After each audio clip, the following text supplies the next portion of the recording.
All right. Thank you very much. Welcome to Sherwood Teachers Conference. That's my favorite conference of the year. Glad to be here. Thank you for the warm words. And to my topic. Please remind me in the chat how much time I got, so I'll see how many examples I could share. Right. Today, I'm going to talk about breaking through the screen. I have very mysterious name of my presentation, but I'm going to outline the goals, and the aims are going to be really clear. Just few words about me, who I am, and why I'm invited here is my name is Anna. I am from Kazakhstan. I am the founder of Linguagrad Language Academy here. I am Delta certified. I have Cambridge degree in teaching English, and I will soon become a SALTA instructor. So yay! If you have any questions about qualifications or how to get them, contact me at, and I'll share my contacts later. Today, in my session, Breaking Through the Screen, we'll talk about two things. I'll try to equip you with some online low prep activities, and I'll try to encourage you to take advantage of the available technology. I am the methodologist of my school, and I also cooperate with many other schools, and we've been online for much longer than the pandemic lasts. I guess it's about 7 years now, and by the time pandemic hit, we were already very well prepared to deal with the technical issues and everything. But many of my colleagues, especially in other schools, they were not as prepared, and I kept hearing the same complaint. Teachers mostly complained and burned out because they spend more time on technology than they normally would for lesson prep, for lesson preparation. And they said that when you're in class, you always have some something up your sleeve, like some cards cut out, some games, the board right behind you, and you can easily just engage students in warmers or engage the fast finishers, or somehow introduce the latecomers or do the differentiation in class. It usually is okay and works well in offline settings, but teachers had trouble transferring all this into online environment, and they felt like they are not doing their best. They felt like the technology is taking away their personality. Please raise your hand if you are teachers, or you are the teachers who complained or who experienced something similar.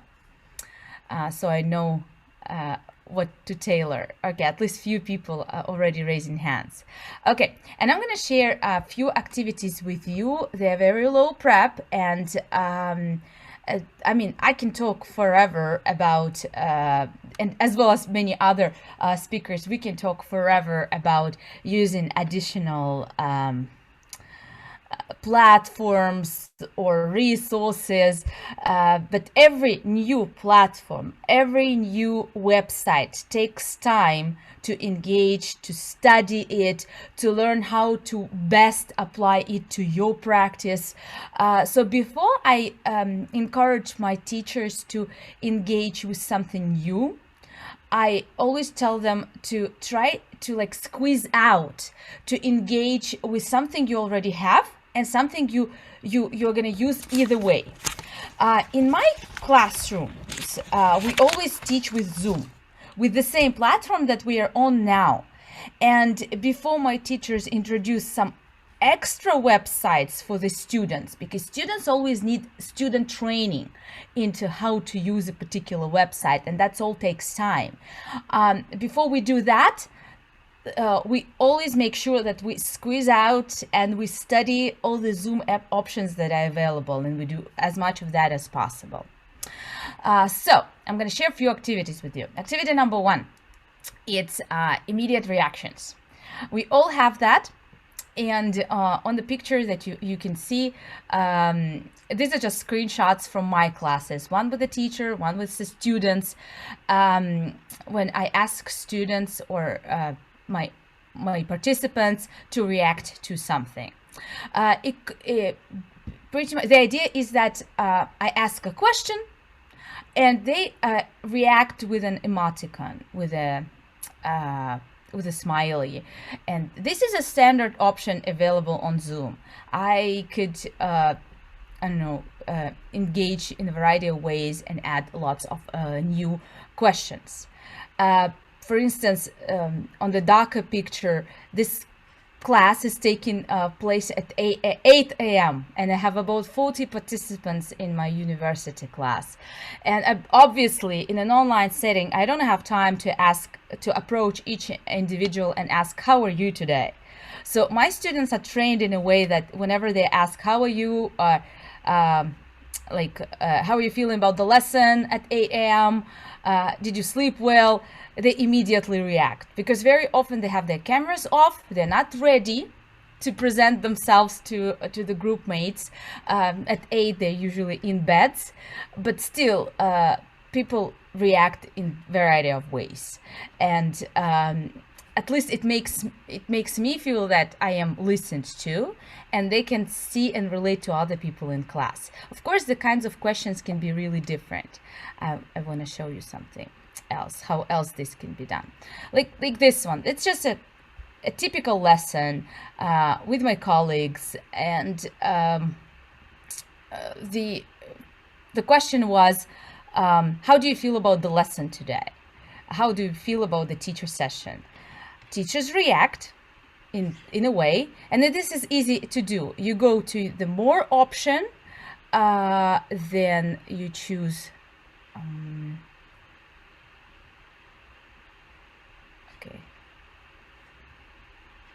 you choose react, right? React, and you give a reaction, a heart, a smile. There are standard reactions, and there are also 3 dots on the right. And if you click there, you get a choice of all the other reactions you can possibly have. And I'm talking about the standard Zoom option. At the very moment, we are in a more advanced Zoom version, which is designed for conferences like this one. So you might not be able to do that now, but in any regular class, you should be able to do that. You just click React, choose a reaction. It appears on the left from your picture in Zoom.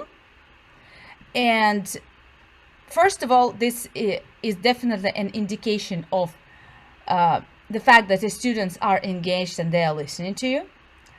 Second of all, you can continue playing with it. So what I usually do is I take a screenshot of the reactions, and we can continue and turn this to any activity to focus on accuracy or grammar. For instance, I took this picture, and then with a different class, I showed them the picture and I said, this is my class. I asked them, how do you like the lesson today? Or how do you feel? And the students express this reaction. What does each reaction represent?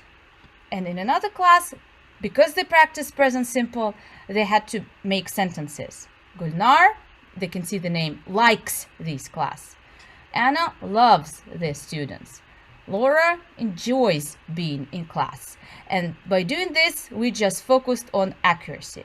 Very, very simple. And yeah, this is a very valid and possible idea with for students who are not using their cameras. They can still engage. Quite often, the students have cameras off for valid reasons.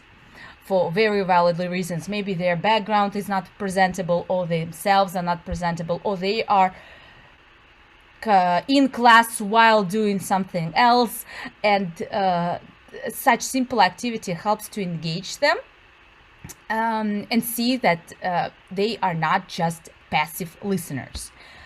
I really like when my students have the hands-on experience and they react to everything that's going on. Then you could just move on the activity to the chat and continue working in the chat. Is the idea clear? Nice and simple?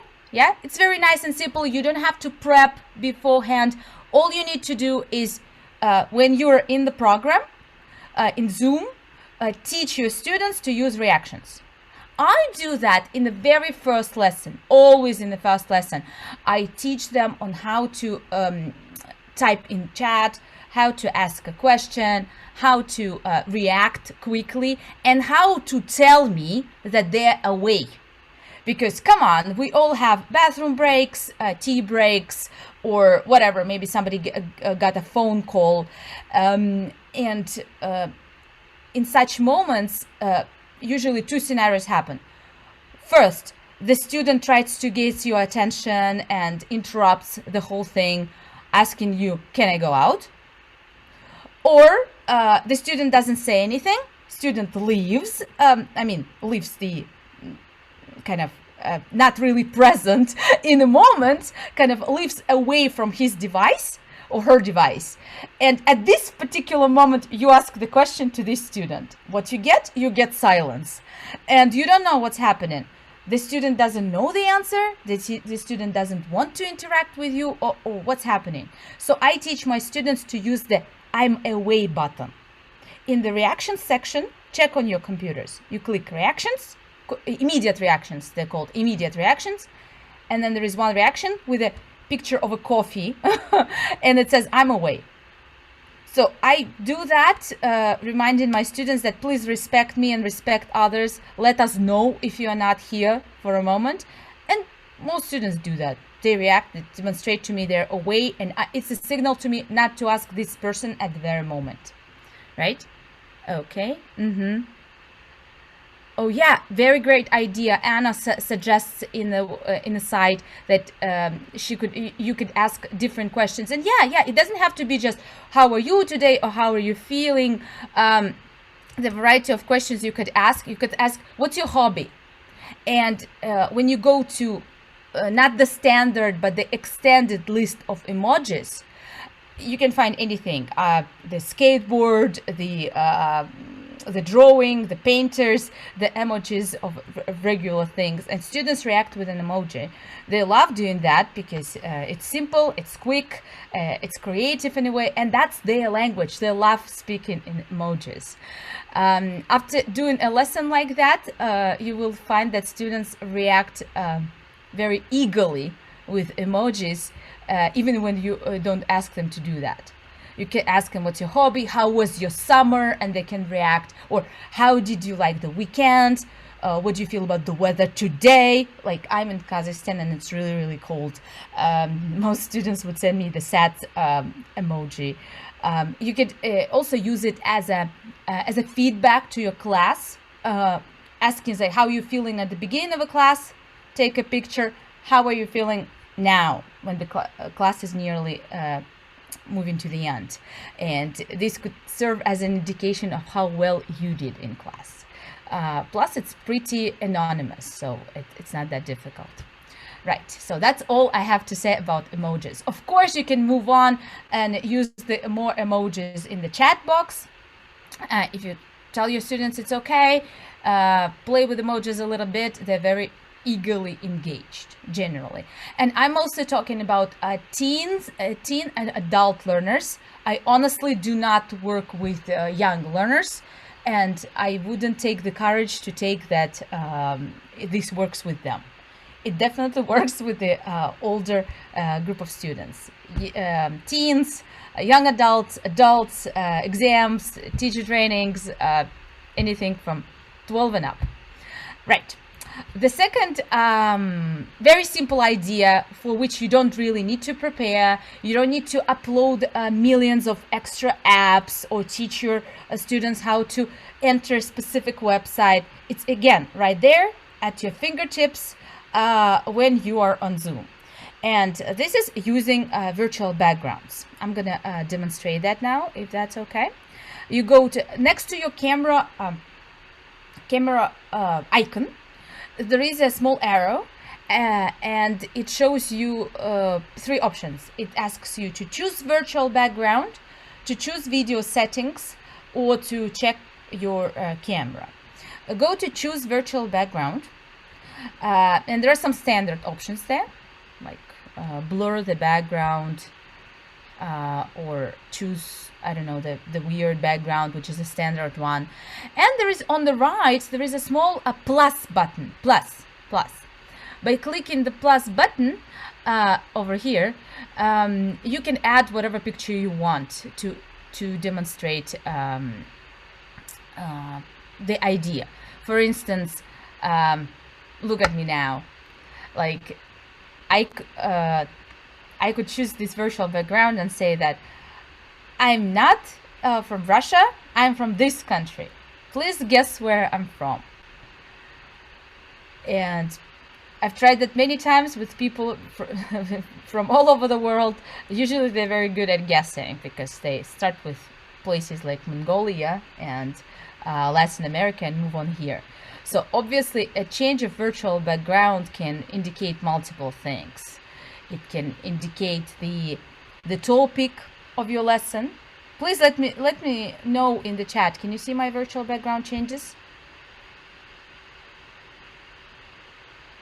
And yes, Anna, absolutely. Screenagers was one of my topics on which I spoke about 2 years on Sherwood.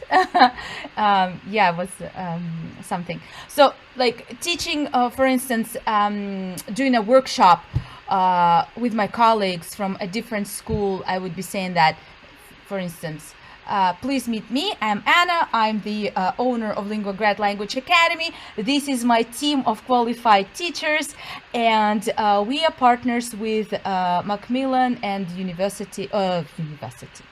with Embassy of the United States in Kazakhstan.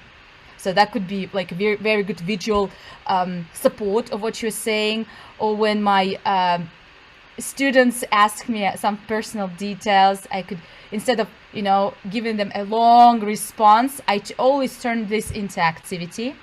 I just say, when they ask me, Anna, tell us about your family, I just quickly put up the picture and say, okay, meet my family. 3 of these beautiful kids are my kids. Can you guess which ones? And this could start a revision of prepositions of place. They say the one in the middle, on the right, in orange, in blue, and so on. Could be really, really engaging and interesting. It could serve as professional background.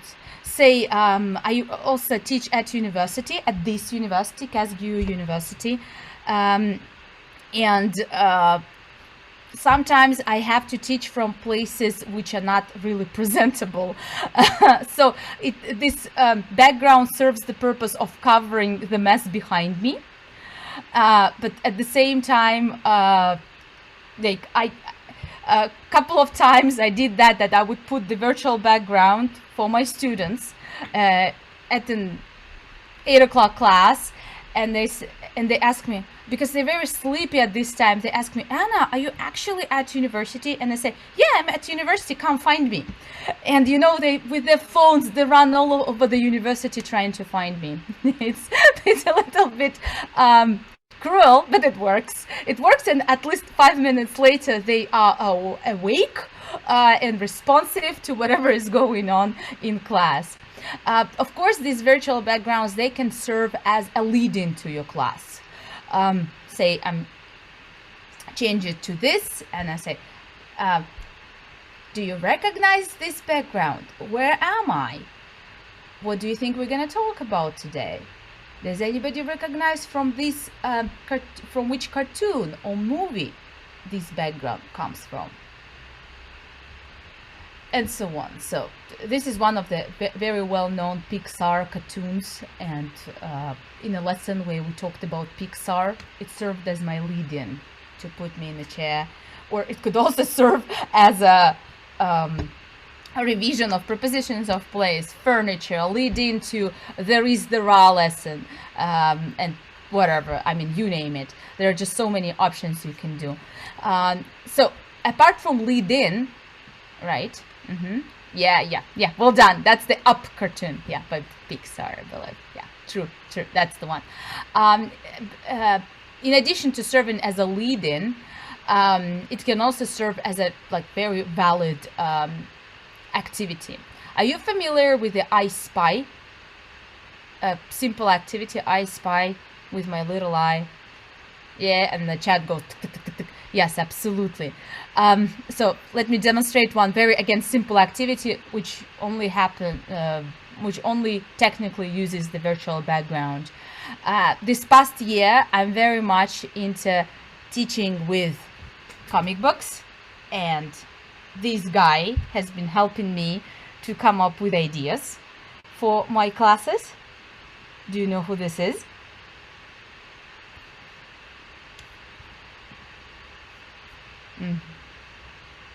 Stan Lee. Yeah, thank you, Olga. That's Stan Lee, the author, the father of many superheroes. And like a simple activity in a superhero classroom would be something like that. Well, it doesn't have to be superhero, it could be any activity. And I say, okay guys, I spy with my little eye someone someone in a red outfit. Who is it? And it could be multiple, right? It could be the one up here, the one on my right. And students react in the chat or with their computers or with their microphones, unmuted microphones, when they say it's a flash.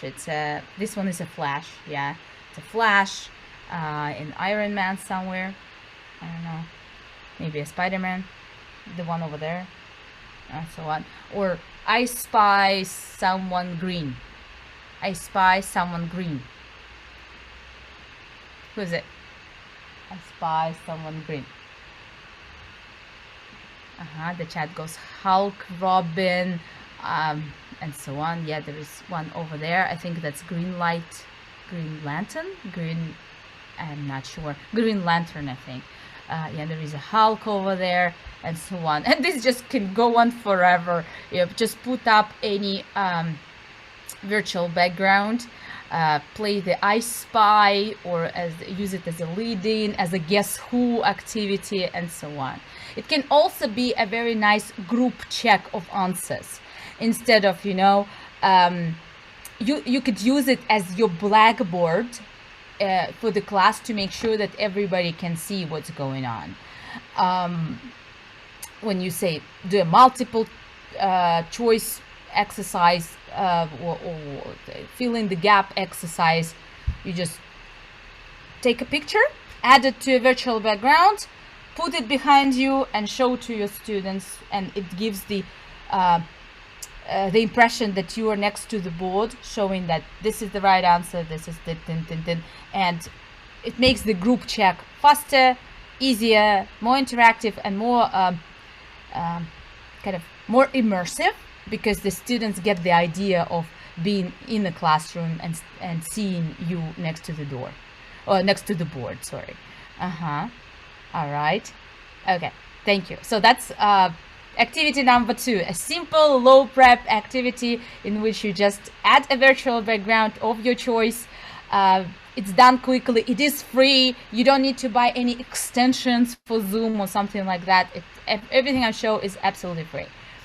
All right, I'm gonna move on to my third idea. Oh, this is, by the way, I forgot to show you the slide. So one more time, take a picture of this slide if you haven't. That's how you play with the backgrounds. Again, you click the arrow next to the video icon, you choose virtual background, and then you use the small plus icon to add everything you want. Okay, I'll share my slides, don't worry, so if you missed that, it's gonna be okay. The third activity I want to show you is using Whiteboard, You know that in Zoom we all have a built-in whiteboard, and for some reason it is underused. I don't know why. Teachers use they learn additionally how to use Mirror, Jamboard, and lots of other options, instead of just using whatever is already given to you here at your fingertips for free, and which definitely ensures the fact that students see the board.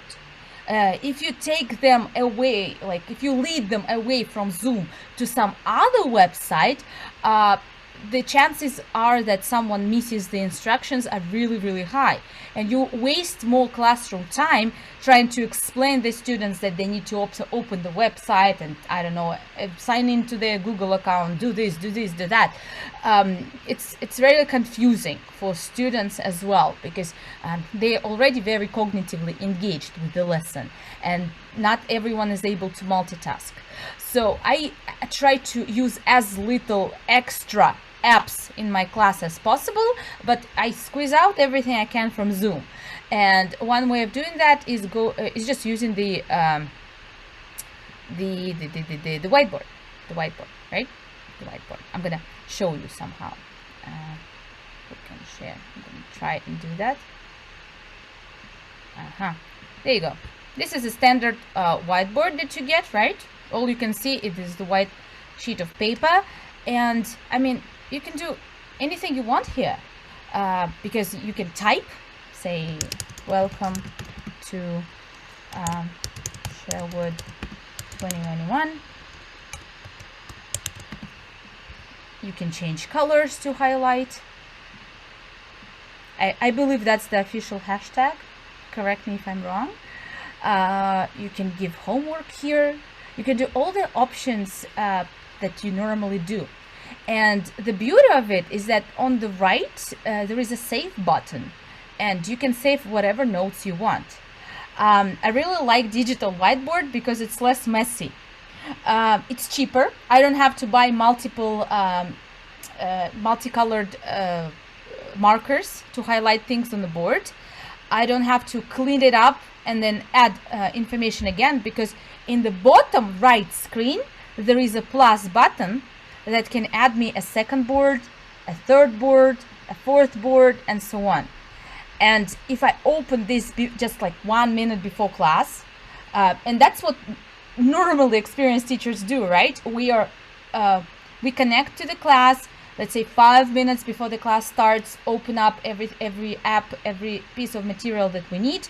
And you can also open the board in advance, save whatever write whatever you want here. You can give homework, assignment in advance so that you don't forget.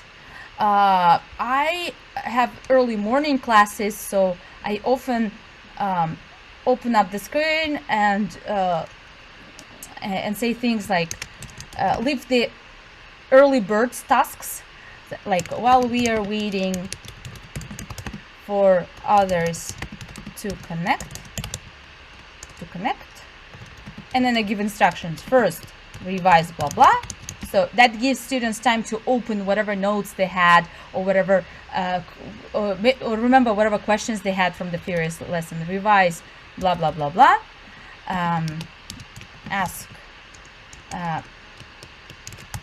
write up your questions in the chat, so everyone is engaged. You know, they're not just sitting and sleeping in front of the screen. And 3, I don't know, do something. I usually come up with some incentive for students that come to class earlier. For example, get +5 extra points on your midterm if, and I give some, if you do something, like if you give, and that could be something fun, like if you give a compliment to someone else in class, if you help me makes everyone to turn on their cameras, if you find a creative way to engage others in class.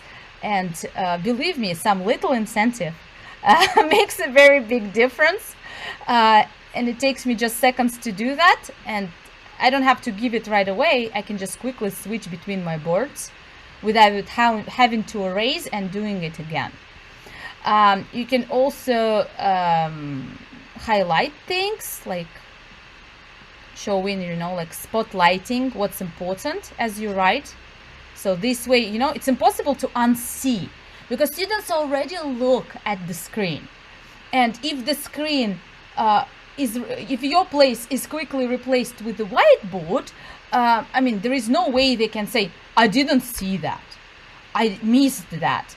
I mean, how could you miss that if you were present in class? Or you could use this board to play the usual ELT games. One of the all-time favorite ELT games is Picturenet, right? Picturenet. And what's the word of it? I forget. Hangman, right? So look at that, tin, tin, tin, tin, and I'm ready to play hangman with you. So you just yell out letters and somebody can draw the hanging man. By the way, just a few years ago, it was brought to my attention that hangman is not a very humanistic game. Funny, right? But it's kind of true. Yeah, a little cruel game, because I mean, you might get a student in class who had somebody, I don't know, some relative or friend suffered a death from hanging, and in our regions it would be more humane to use the variation of the game where you have a ladder. Let's say you start here. Yeah, there is a man here, stick man, who walks to a monster.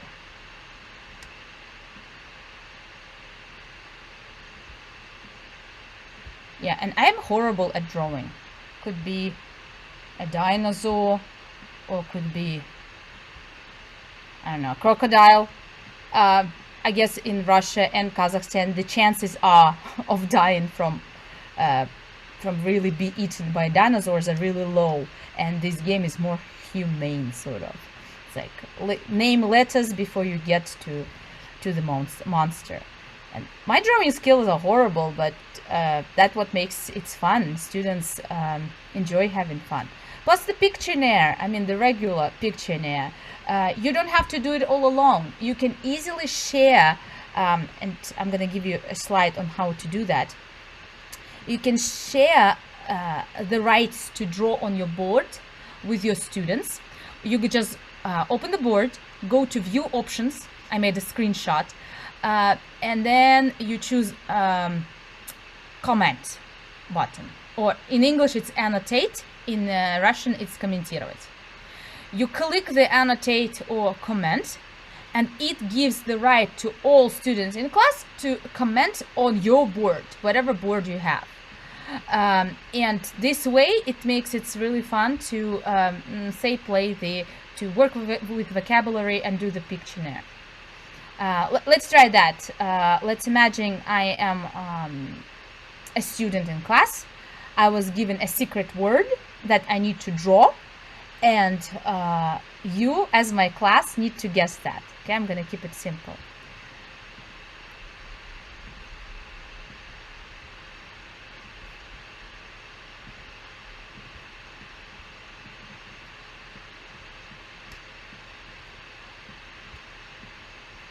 Okay, that's very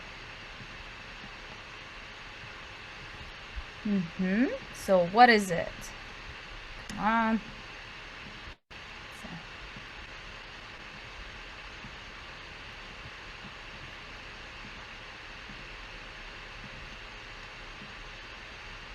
That's not the color I want. Okay, what is this?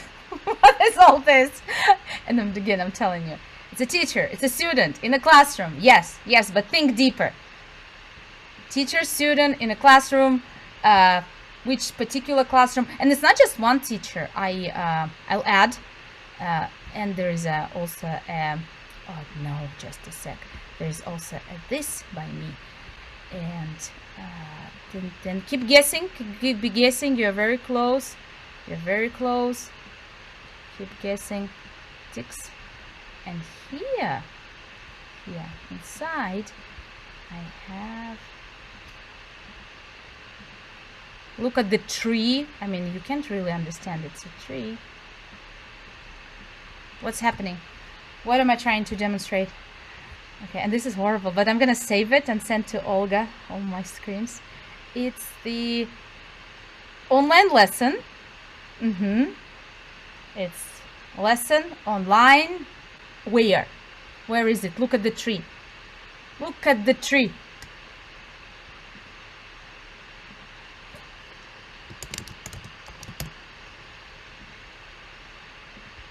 And in the park. Okay, you're close. You're close. In the woods. Where are we today? Which woods? Thank you so much, Marina. Thank you. Yes, I was trying to to show me presenting at Sherwood Conference online. Yeah, that's but thank you. You were able to guess that. Thank you, Anna and Yelena guessed it. All right, thank you so much. I guess my time is up. So just give me a second. There is everything I wanted to share with you. These are just demonstrations of what else can be done. Yeah, you can use the whiteboard in almost the same way as you use it in class, by checking answers, highlighting things, playing with the colors, playing the usual regular boards, doing the Picturenet, or searching for hidden objects.